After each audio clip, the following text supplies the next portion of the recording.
Hello students, welcome to my YouTube channel Yogi sir classes पे मैं आप सभी का स्वागत करता हूं। स्टूडेंट्स, आज हम कक्षा 12वीं फिजिक्स के बारे में हम डिस्कस करने वाले हैं।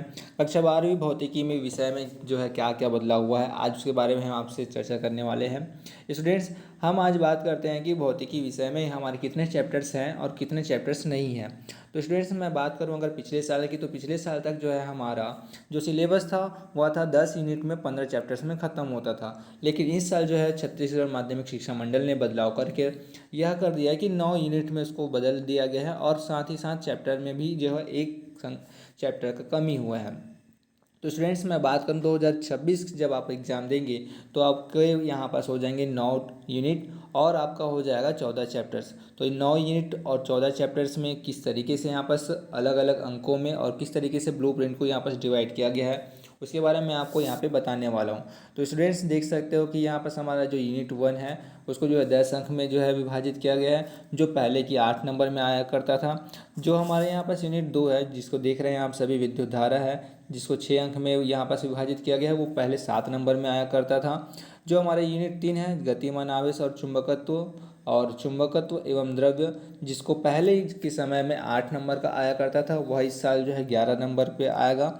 और यूनिट अगर हम 4 की बात करें, जो हमारा था विद्युत चुंबकीय प्रेरण और प्रत्यावर्ती धारा, वह जो है पिछले साल जो है 8 नंबर का प्रश्न यहाँ से आया करता था। तो वह भी जो है इस साल का इसमें इस यूनिट से कोई बदलाव नहीं हुआ है, वह 8 के 8 नंबर पे ही आएगा।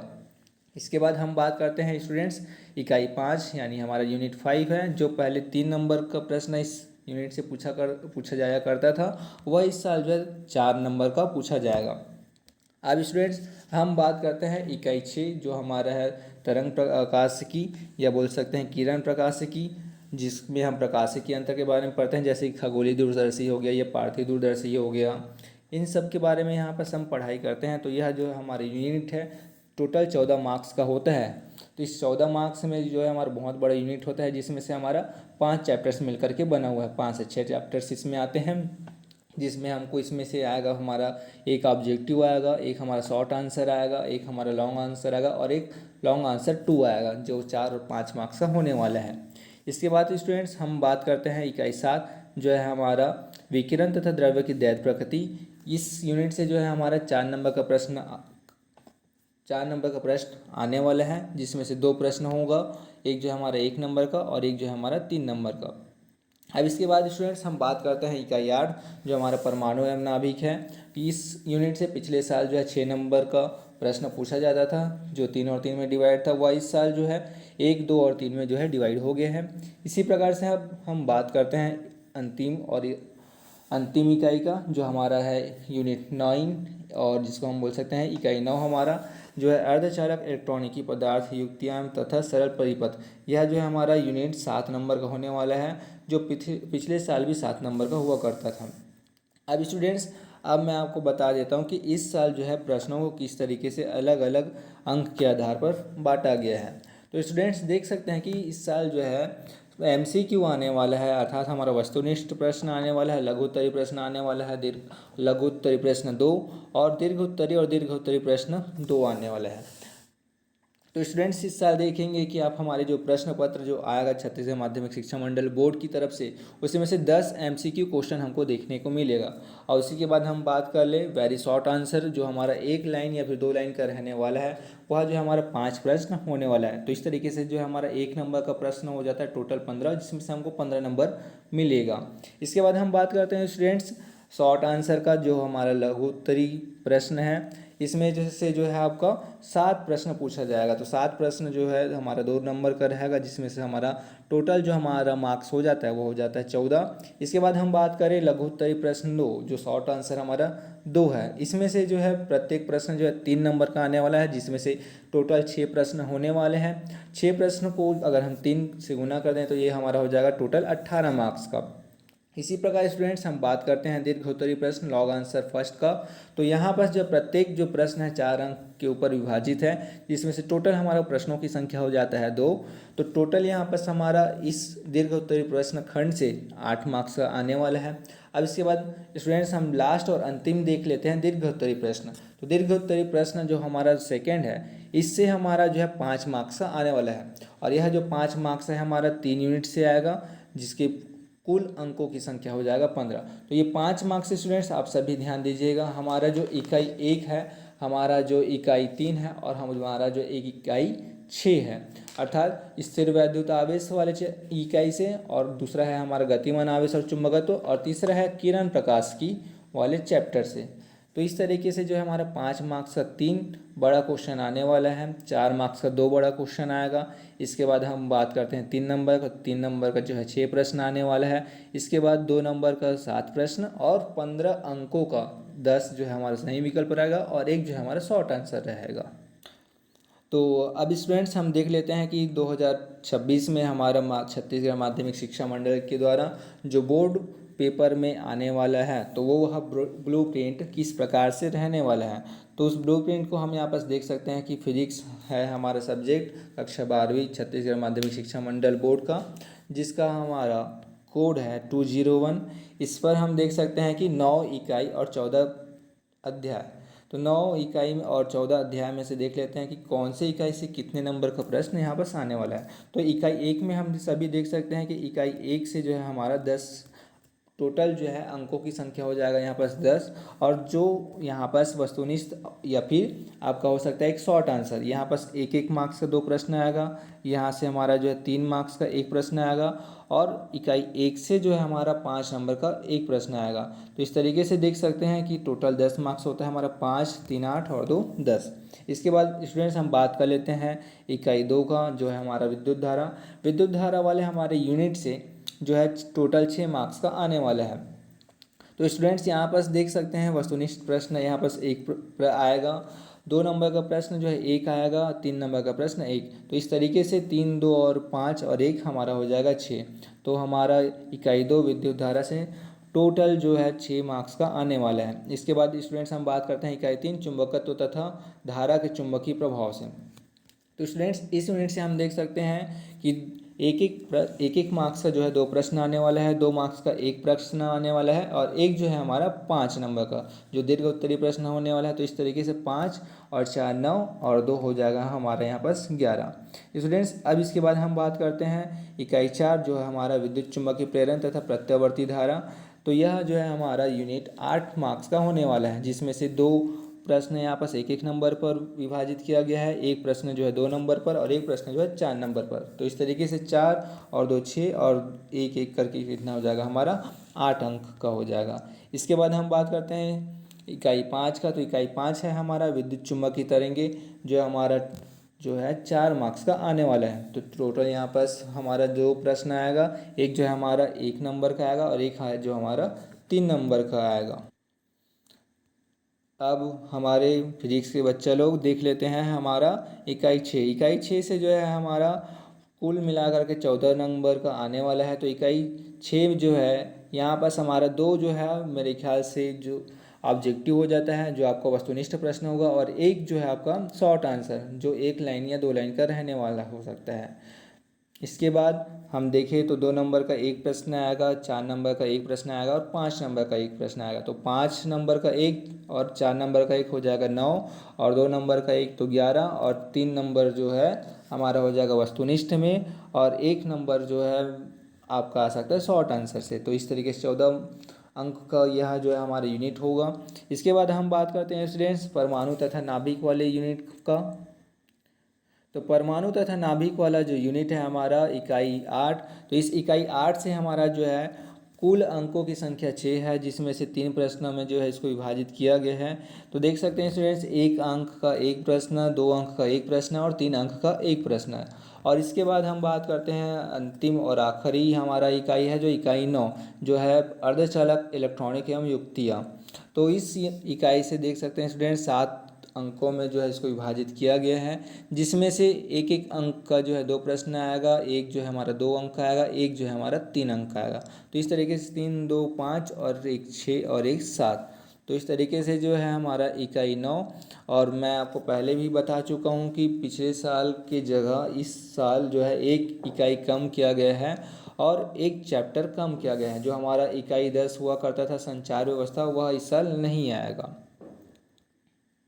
तो स्टूडेंट्स इस प्रकार से देख सकते हैं आप सभी कि हमारा जो है कक्षा 12वीं का जो है सिलेबस बदल चुका है। जो पहले 10 इकाई का हुआ करता था वह इस साल 9 इकाई का हो गया है। पिछले साल 15 चैप्टर पढ़ते थे हम और इस साल आपको 14 चैप्टर पढ़ना पड़ेगा। तो स्टूडेंट्स अब हम जो है यह वीडियो को आगे बढ़ाते हुए देख लेते हैं कि आपका जो सिलेबस है वो किस प्रकार से है और किस प्रकार से आपका जो है प्रश्न पत्र जो है होने वाला है। तो यहाँ पर आप सभी देख सकते हैं कि जो प्रश्न पत्र है इसमें आपका 10 जो है बहुविकल्पीय प्रश्न होगा जो मल्टीपल चॉइस क्वेश्चन कहलाता है।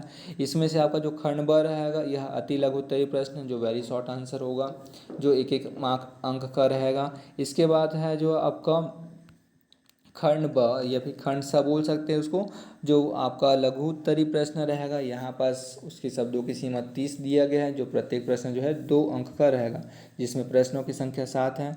इसके बाद 3 अंक की प्रश्नों की संख्या जो है यहाँ पास 6 है और इसके बाद 4 अंक के प्रश्नों की संख्या 2 है।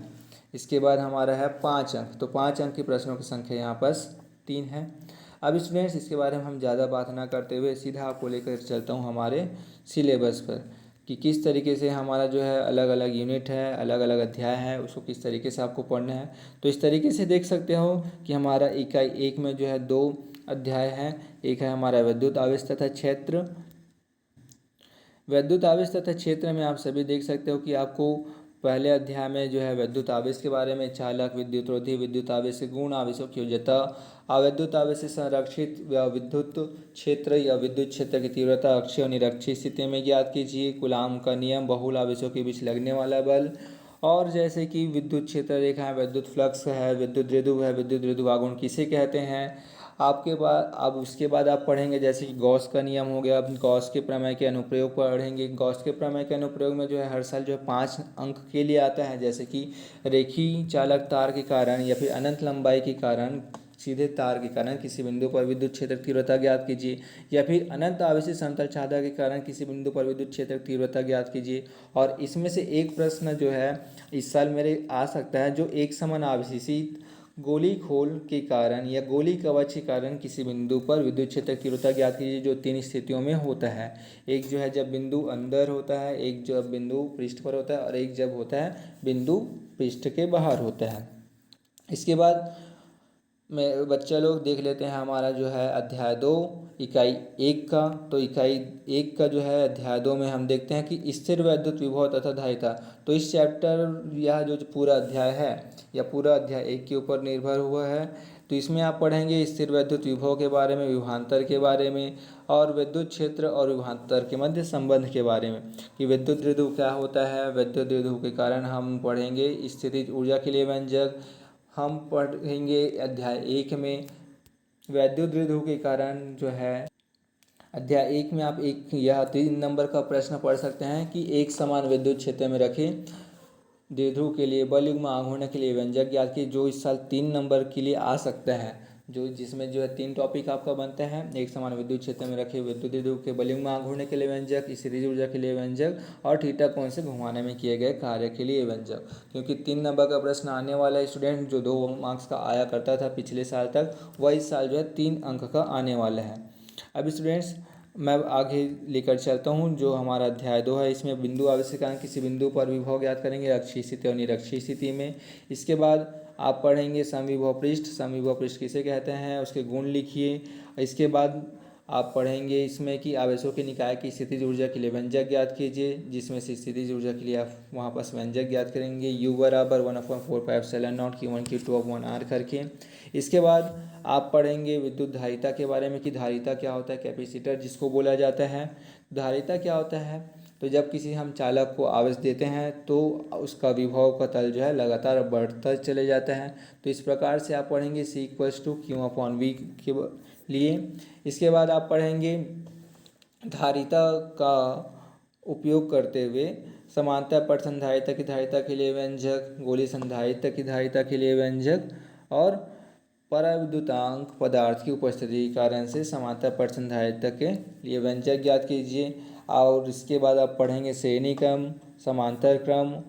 इस प्रकार से जो है आपका अध्याय 2 जो है ख़त्म होता है, जो हमारा इकाई 1 है। इसके बाद हम बात करते हैं हमारे क्लास के बच्चे लोग, इकाई 2 जो है हमारा एक ही चैप्टर है इसमें। इकाई 2 का जो है यहाँ पर हम देख लेते हैं अध्याय 3 हमारा जो विद्युत धारा है। तो इसमें आप पढ़ेंगे विद्युत धारा की भूमिका, कि विद्युत धारा कैसे, कहाँ से और कैसे उत्पन्न हुआ है। तो विद्युत धारा चालक में जो है विद्युत धारा कैसे काम करता है, ओम का नियम पढ़ेंगे। इलेक्ट्रॉन का अपवाह वेग जिसको अनुगमन वेग भी बोला जाता है, गतिशीलता, ओम के नियम, विभिन्न पदार्थों की प्रतिरोधकता के बारे में, विद्युत ऊर्जा, शक्तिशील विद्युत वाहक बल ईएमएफ जिसको बोला जाता है, आंतरिक प्रतिरोध श्रेणी क्रम और पासर क्रम, किरचॉफ का नियम, व्हीटस्टोन का सेतु। तो यह जो है आपका यूनिट 2 इस प्रकार से होने वाला है, जिसमें से आपका 1, 2 और 3 अंक का प्रश्न इस अध्याय से आने वाला है। तो हमारे बच्चे लोग, अब हम देख लेते हैं हमारा इकाई 3 है जो गतिमान आवेश और चुंबकत्व, और हमारा अध्याय 5 इसमें इंक्लूड है, चुंबकत्व एवं द्रव्य। तो अध्याय 4 से हम देख लेते हैं कि आपको क्या क्या इसमें पढ़ना पड़ेगा। तो गतिमान आवेश और चुंबकत्व से आपका है भूमिका, यानी कि आपका जो गतिमान आवेश और चुंबकत्व कहाँ से उसको लिया गया है। तो यह इसमें आप पढ़ेंगे चुंबकीय बल के बारे में, चुंबकीय क्षेत्र के बारे में, लॉरेंज बल, विद्युत धारावाही चालक पर चुंबकीय बल।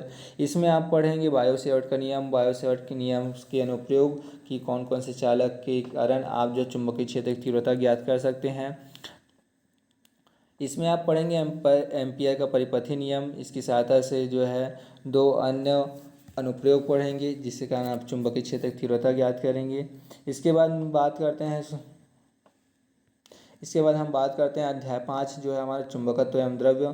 तो चुंबकत्व एवं द्रव्य जिसमें आप पढ़ें क्षण चुंबक के बारे में, नाल चुंबक के बारे में, और क्षण चुंबक के कारण से धारा प्रणालिका किस प्रकार व्यवहार करता है, एक समान चुंबकीय क्षेत्र में द्विध्रुव पर किस प्रकार से बल लगता है या बल में आघूर्ण के लिए व्यंजक, या एक समान चुंबकीय क्षेत्र में रखे द्विध्रुव पर स्थिर ऊर्जा के लिए व्यंजक का पढ़ेंगे। इसके बाद आप पढ़ेंगे चुंबकत्व एवं गॉस का नियम।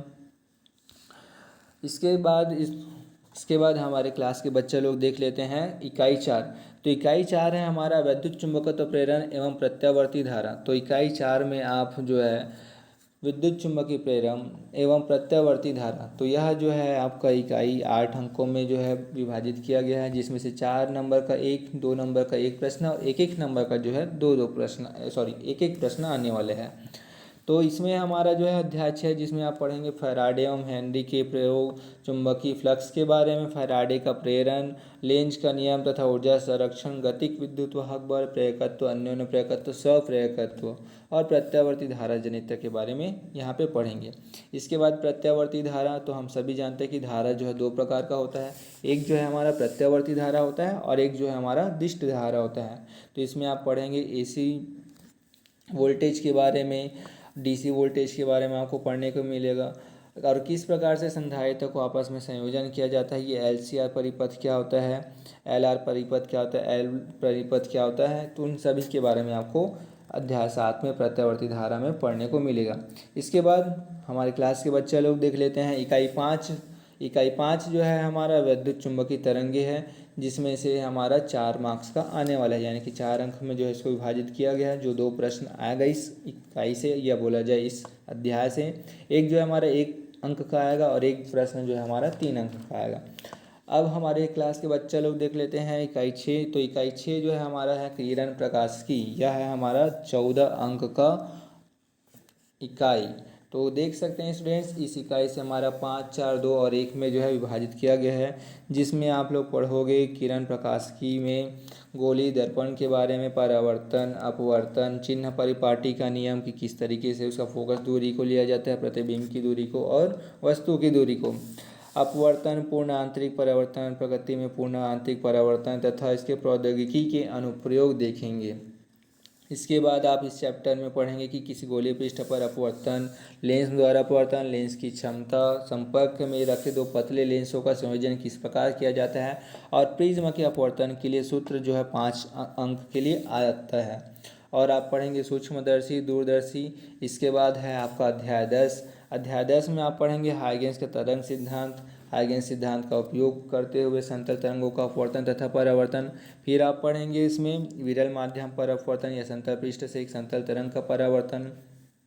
इसमें आप पढ़ेंगे हमारे क्लास के बच्चे लोग कला संबंध स्रोत क्या होता है, इसके बारे में प्रकाश तरंगों का व्यतिकरण किस प्रकार से होता है, यंग का द्विसृष्ट नियम पढ़ेंगे, विवर्तन पढ़ेंगे। इसके बाद हम बात करते हैं हमारी क्लास के बच्चों लोग इकाई 7 के बारे में। इकाई 7 से जो है हमारा 2 प्रश्न आने वाला है। एक जो है हमारा 1 अंक का आएगा और एक जो है हमारा 3 अंक का आएगा। तो यहाँ पर हम लोग देख लेते हैं विकिरण तथा द्रव्य की दैर्ध्य प्रकृति में आप पढ़ेंगे इलेक्ट्रॉन उत्सर्जन, प्रकाश विद्युत प्रभाव, हर्ट्ज का परीक्षण, हॉलबॉक्स तथा लिनार्ड का परीक्षण, प्रकाश विद्युत प्रभाव का प्रायोगिक अध्ययन, प्रकाश विद्युत धारा पर प्रकाश की तीव्रता का प्रभाव। तो इस प्रकार से जो है आप पढ़ेंगे निरोधी विभव के बारे में इस चैप्टर में। अब इस चैप्टर के बारे में ज़्यादा बात ना करते हुए हम चलते हैं इकाई 8 में। इकाई 8 में हम देख लेते हैं परमाणु एवं नाभिक जो है हमारा इकाई 8 है। इस इकाई से जो है हमारे क्लास के बच्चे लोग 6 अंक का प्रश्न आने वाला है, जो 2 चैप्टर उसमें डिवाइड है, अध्याय 12 और 13। तो इसमें 2 चैप्टर हैं, इसमें से हमारा 3 प्रश्न आएगा, एक जो है हमारा 3 अंक का, एक हमारा 2 अंक का और एक जो है हमारा 1 अंक का। तो इस तरीके से परमाणु के बारे में आप पढ़ेंगे अध्याय 12 में कि अल्फा कण प्रकीर्णन, परमाणु का रदरफोर्ड मॉडल और अल्फा कण प्रक्षेप, इलेक्ट्रॉन कक्षा, परमाणु स्पेक्ट्रम, हाइड्रोजन परमाणु का जो है बोर मॉडल कि बोर ने क्या मॉडल दिया था अपना, जे थॉमसन, रदरफोर्ड का अल्फा प्रकीर्णन, हाइड्रोजन परमाणु का जो है लाइमन, बायमन, पाशन, फोन ब्रैकेट, इस तरीके से उसके अलग अलग श्रेणी के बारे में पढ़ेंगे। और डी ब्रॉगली का स्पष्टीकरण की जो है किस प्रकार से डुअल नेचर शो करता है। इसके बाद अध्याय 13 में पढ़ेंगे परमाणु, द्रव्य, नाभिक की संरचना, नाभिक का जो है साइज, द्रव्यमान ऊर्जा तथा बंधन ऊर्जा, द्रव्यमान ऊर्जा क्या होता है, नाभिक की बंधन ऊर्जा क्या होता है, नाभिकीय बल क्या होता है, नाभिक की ऊर्जा, विखंडन, संलयन, इन सब के बारे में अध्याय 13 में पढ़ेंगे। अब हम बात करते हैं हमारे क्लास के बच्चा इकाई 9 जो है हमारा अध्याय 14 है, जो पहले की तुलना में बोला जाए बहुत ही कम हो गया है, जिसको कम कर दिया गया है। यह जो हमारे इकाई 9 है इसको 7 अंक में विभाजित कर दिया गया है, जो 3 अंक का एक प्रश्न है, एक जो है 2 अंक का और एक जो है माफ़ कीजिएगा 2 जो है 1-1 अंक का आने वाला है। जो पिछले साल तक 7 अंक का हुआ करता था, जिसमें से 3-3 अंक का 2 प्रश्न पूछा जाता था, वो इस साल बदल करके 3, 2 और 1 में बदल गया है। तो इसमें आप पढ़ेंगे अर्धचालक इलेक्ट्रॉनिक युक्तियों के बारे में कि चालक, अर्धचालक क्या होता है, नैज अर्धचालक, निज अर्धचालक क्या होता है, P N diode, N P प्रकार के अर्धचालक और एन प्रकार के अर्धचालक क्या होता है, कि पी एन संधि डायोड का जो है निर्माण किस प्रकार से अर्धचालकों के द्वारा होता है, अग्र बायस और पश्च बायस में किस प्रकार से कार्य किया जाता है, और डिस्ट करंट के बारे में आपको पढ़ने को मिलेगा। तो इस प्रकार से हमारे क्लास के बच्चे लोग देख सकते हैं कि कक्षा 12वीं भौतिकी विषय का हमारा जो है ब्लूप्रिंट और जो हमारा नया सिलेबस आया हुआ है वह यहाँ पर समाप्त होता है। अगर आप सभी को मेरा यह वीडियो पसंद आया है तो मेरे वीडियो को लाइक कमेंट ज़रूर करिएगा और साथ ही साथ शेयर करना ना भूलिएगा। तो इस तरीके से हमारे क्लास के बच्चे लोग वीडियो हमारा यहीं पर समाप्त होता है। आशा करता हूँ कि आप सभी को यह वीडियो पसंद आया होगा।